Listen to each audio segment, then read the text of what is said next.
Benvenuti nei podcast di Intesa San Paolo On Air, un luogo dove vengono condivise idee, voci e soprattutto storie. Buon ascolto.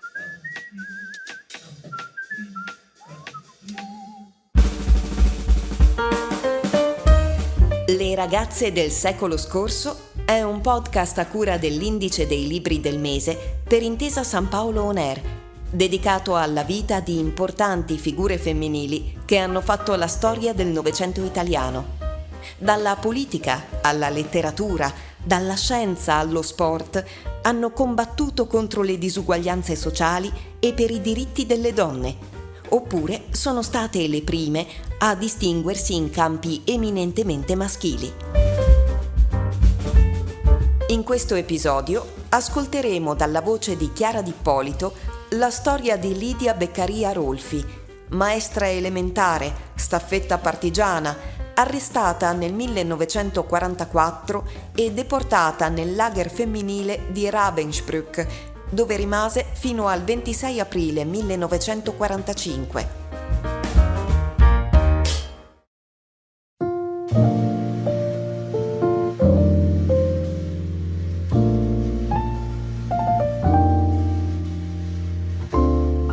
Voglio vivere per tornare, per ricordare, per mangiare, per vestirmi, per darmi il rossetto e per raccontare forte, per gridare a tutti che sulla terra esiste l'inferno. Fu durante i primi mesi di prigionia che Lidia Beccaria Rolfi, maestra e staffetta partigiana piemontese deportata nel campo di concentramento nazista di Ravensbrück, cominciò a scrivere appunti e impressioni sulla vita nel lager. Parole scritte prima con carta e matita dono di un'infermiera polacca dell'infermeria del campo, poi su fogli trovati nel fondo di alcuni cassetti durante i turni di lavoro coatto alla Siemens, incoraggiata a scrivere dalle compagne francesi.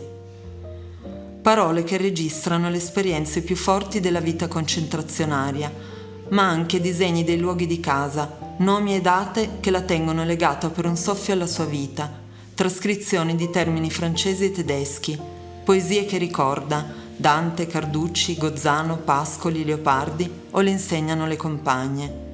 Fogli che diventano taccuini per la memoria, testimonianza degli orrori del campo e del senso di debolezza di fronte a violenze e umiliazioni, esercizi di resistenza interiore, perché, come scriverà anni dopo, bisognava allenare la memoria per non lasciarsi andare, e allenare la memoria e il cervello è un altro mezzo per resistere alla disumanizzazione.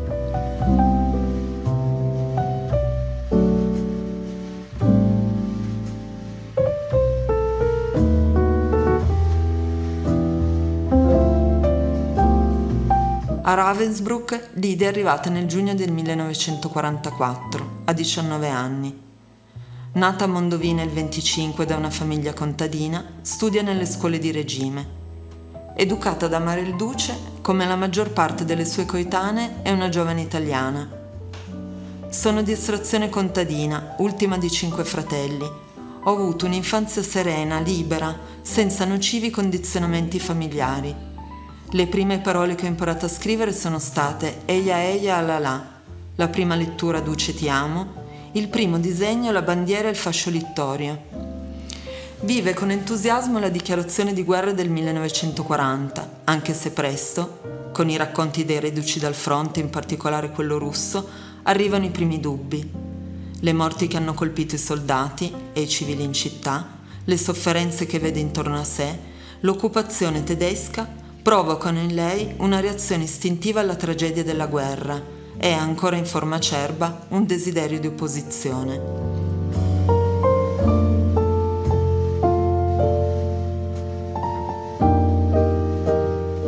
Quando nell'autunno del 43 consegue il diploma magistrale e inizia a insegnare in una scuola elementare della Val Varaita, in quel mondo dei vinti di cui scriveranno Torrevelli, Lidia frequenta i ragazzi del paese e si unisce alle formazioni partigiane, diventando staffetta con il nome di battaglia di Maestrina Rossana. Forse per la beata incoscienza dei 18 anni con cui vive l'avventura partigiana, o forse a causa di una segnalazione ai repubblichini, Lidia frequenta i bar del paese, gioca a carte, fuma in pubblico e la sua condotta avida di libertà è considerata immorale, viene arrestata come informatrice dei banditi. È il marzo del 1944. Incarcerata a Saluzzo, interrogata e picchiata, viene trasferita a Torino e il 27 giugno viene condotta, con altre 13 donne, alla stazione di Portanuova e deportata a Ravensbrück.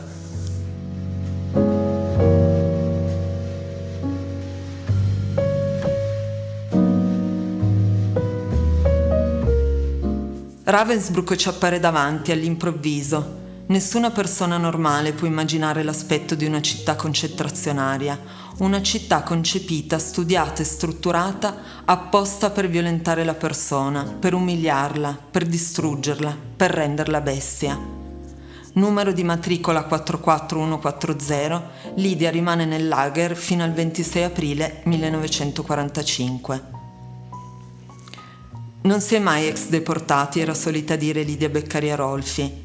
Come scrive lo storico Bruno Maida nell'introduzione all'Esile filo della memoria, libro ora ripubblicato da Einaudi in cui Lidia raccontò il lungo viaggio di ritorno in Italia dopo la liberazione, i mesi nel lager furono una cartina di tornasole, attraverso la quale, per tutto il resto della vita, guardare e giudicare il mondo. Per Lidia, il campo di concentramento volle dire violenza, offesa, disumanizzazione, sfruttamento lavorativo, fame e freddo, lotta per la sopravvivenza, ma rappresentò anche, scrive ancora Maida, una lezione di impegno e solidarietà, la scoperta di una specificità femminile attraverso il dialogo e le possibili forme di solidarietà tra donne, la nascita di un'idea di resistenza come conservazione della propria dignità. La nascita, infine, di un'aspirazione alla libertà e a un mondo diverso che permette di leggere le sue scelte, l'impegno, le battaglie di tutti gli anni a venire.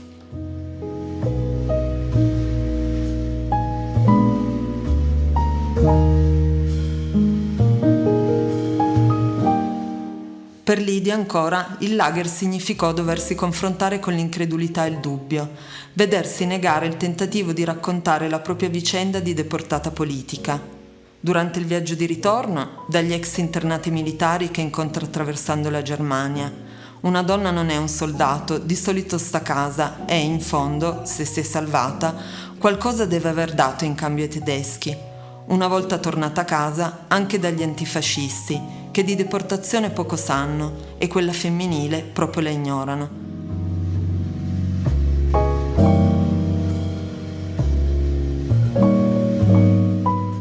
Deportata? Le partigiane si fanno uccidere, non si fanno prendere prigioniere, le dice un comandante della sua zona. Nel 1945 però, come la descrisse la storica Anna Bravo, Lidia è una ragazza ardita e vulnerabile, un'antifascista esistenziale avida di cose fresche e nuove. E anche se il ritorno alla libertà la costringe a fare i conti con questo rifiuto e questo obbligo al silenzio e con l'impossibilità di raccontare, con l'indifferenza delle istituzioni e delle persone che non conoscono o non sono interessate a conoscere ciò che è accaduto nei campi, proprio questo silenzio diventa per lei una sfida con la quale misurarsi e intraprendere una strada che le permetta di conservare la memoria di ciò che è accaduto e dare a questa memoria una dimensione pubblica e riconosciuta.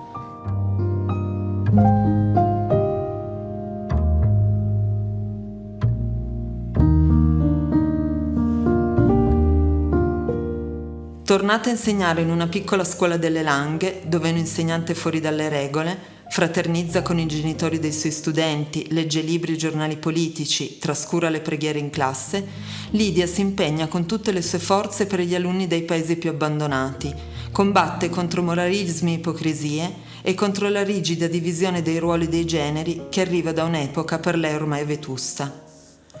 Grande disturbatrice e cuore vigile, la definizione ancora di Anna Bravo, per quasi 30 anni si dedica a far conoscere la prigionia delle donne e a rompere quel muro di silenzio che spesso si è trovata e si trova davanti. Nel 1958 a Torino arriva la prima mostra sulla deportazione, arriva l'amicizia con Primo Levi e arrivano i primi colloqui con i giovani nelle scuole, dove per tanto tempo rimane difficile entrare e portare la propria testimonianza.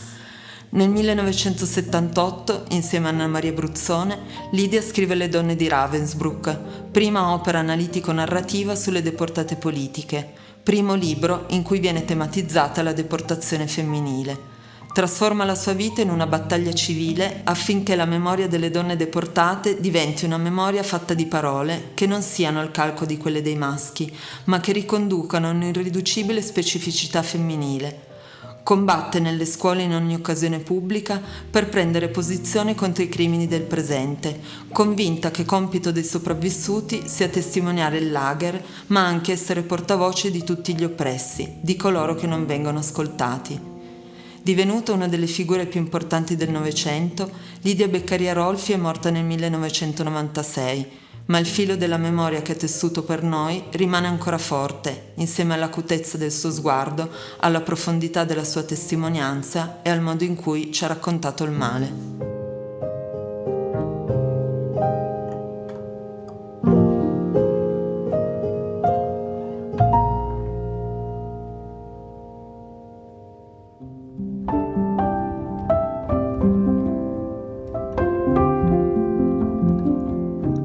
Chi sono?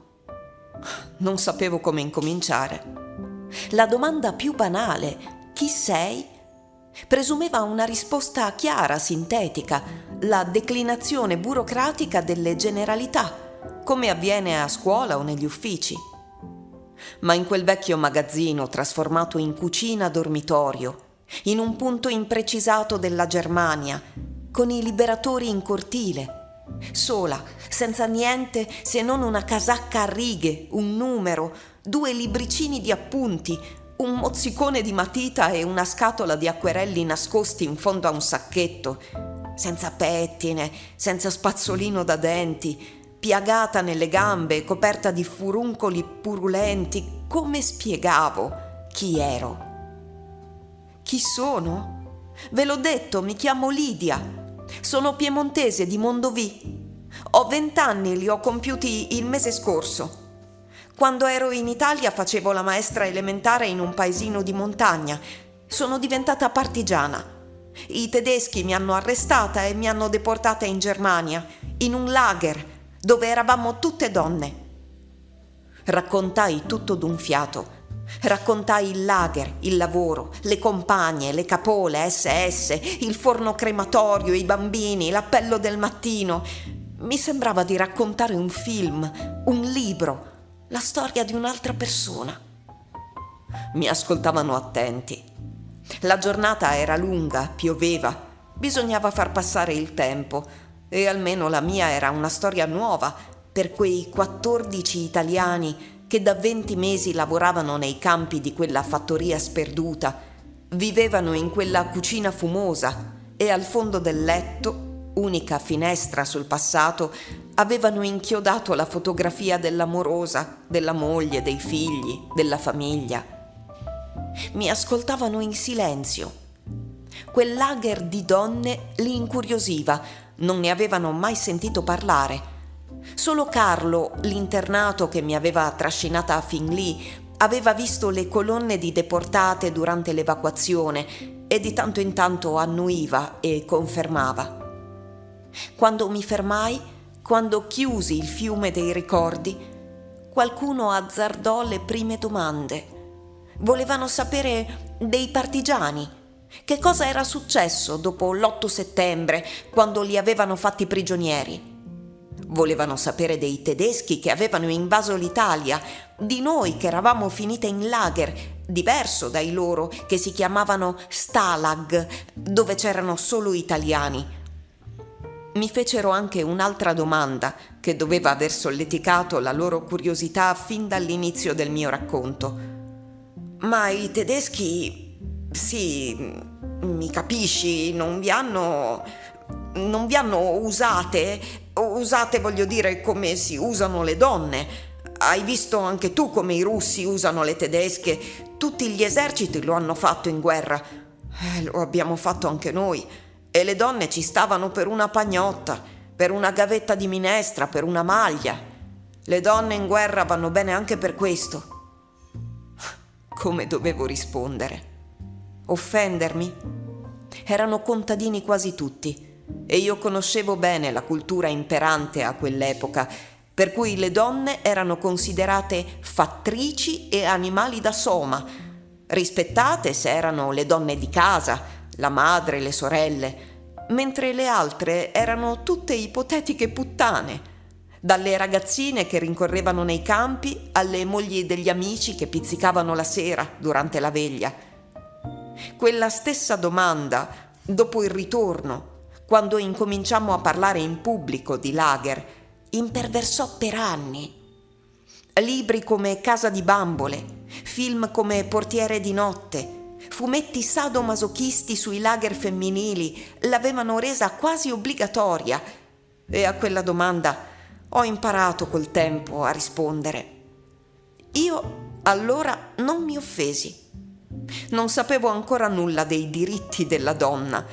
Non mi chiedevo se lo stupro fosse delitto contro la morale o contro la persona. Subivo anch'io la cultura di quell'epoca. Avrei potuto negare, ma sapevo che non mi avrebbero creduta. Mi sono invece offesa profondamente 50 anni dopo, durante un'inqualificabile trasmissione in diretta del TG2, quando l'ineffabile conduttrice, davanti a milioni di telespettatori, mi chiese: «Signora, mi parli della violenza subita dalle donne in lager?» E quando le risposi di rimando: «Se allude alla violenza sessuale, guardi che noi eravamo schiave dell'industria tedesca», mi tolse il microfono e il diritto di replica, perché un discorso di schiave del lavoro è sempre meno interessante di un racconto di stupro. Non mi offesi alla domanda del contadino veneto, ma fin da quel momento capii che sarebbe stato difficile raccontare il lager e quasi impossibile essere creduta.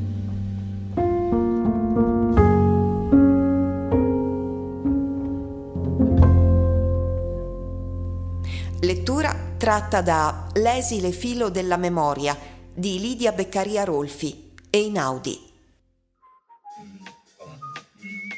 Grazie per aver ascoltato i podcast di Intesa San Paolo On Air. Al prossimo episodio.